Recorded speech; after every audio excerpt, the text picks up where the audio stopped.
5 నిమిషాలు మమ్మల్ని వెంకటేశ్వర స్వామి వారి దగ్గర నిలబడితేనండి అన్నవాళ్ళు అభిషేకం జరుగుతుంటే 95% మంది ఇలా కూర్చుని అభిషేకం చూడడం మొదలు పెడితే ఆ తర్వాత హారతి ఇచ్చిన తర్వాత లేవండి అంటే ఇలాగే లేచినటువంటి వాళ్ళు అక్కడ ఉన్న వాళ్ళల్లో వేళ్ల మీద లెక్క పెట్టవచ్చు.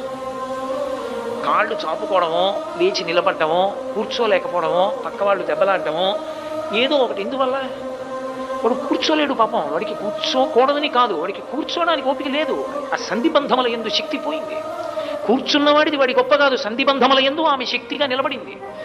అమ్మా ఇప్పుడు అర్థమైందమ్మా, అభిషేకం దొరకడం గొప్ప కాదమ్మా, అవకాశం. అది దొరికినా తల్లి నేను అలా దర్శనం చేయడానికి నీ అనుగ్రహం ఒకటి ఉండాలి. ఇక్కడ ఉంటే కదూ నేను కూర్చోవడం కుదురుగా, కనురెప్ప పడిపోకుండా ఉండడం.